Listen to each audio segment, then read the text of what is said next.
výsledku prvního duelu v Belgii rozhodl hlavně servis, no a to si řekli hráči Liberce před zápasem. To je činnost, kterou by měli výrazně zlepšit. V typické stylu nahrávky rychlá střelba do hlavního kůlu po velmi dobrém příjmu. Předpokládám, že budeme svědky velmi často dnes. Také Liberec ale umí rychlou hru. Tohle byla hra středem, podání Simara a blokaře Jakuba Čermáka. Liberec se dostal do vedení.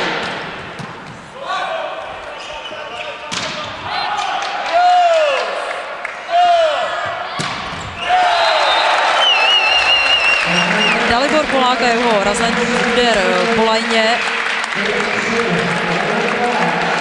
Ten základ byl položen samozřejmě na podání. Ten příjem ze strany belgického týmu nebyl ideální.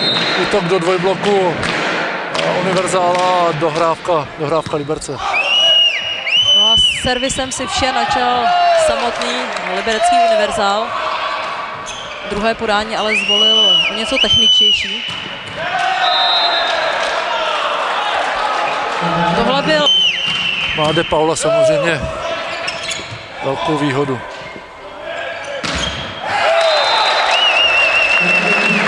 Lenik teď zvolil rozehrání po špatném příjmu Liberce, ale nakonec nedokázal takzvaně složit míč. To byla to už pátá nahrávka De Paulovi za hlavu během prvních 10 bodů.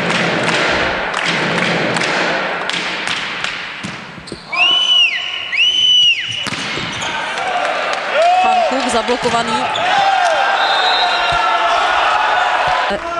Podařilo se mu je vytlouci.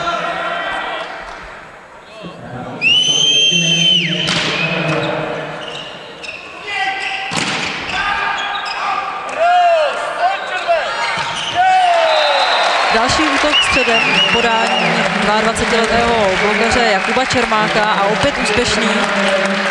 Je vidět, že s Čermákem je velmi dobře Simara sehraný a i z balónů, které jsou zadarmo, tak v podstatě dohrávají bodové míče. Proti sobě měl jednoblok a využil téhle výhody. Dragovič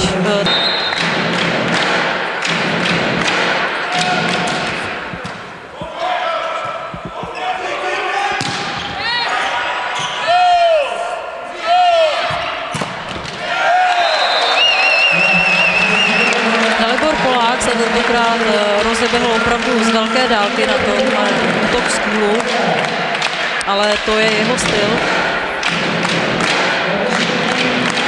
A z velké výšky získal 16. bod pro Liberec, tak pomalu, ale jistě se blíží koncovka první sady a skóre je víceméně vyrovnané, i když od takové poloviny setu, ale už za stavu 4-10.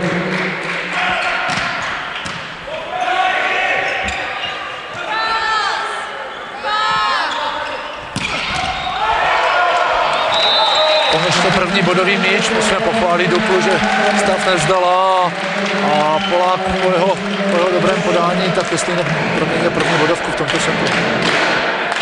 Paradoxně ne s rukou nahrávače, ale s rukou blokaře Jakuba Čermáka. Dalibor Polák a přímý bod z podání.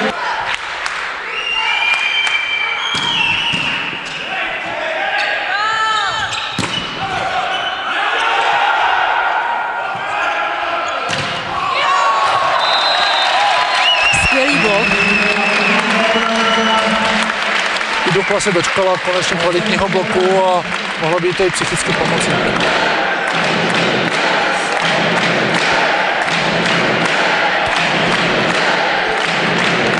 Liberec to ale teď má hodně těžké. Prohrává 8-14, zatímco je na servisu Jakub Čermák. ale tomu se podařilo svým plachtícím podáním překvapit soupeře. Získává 9. bod.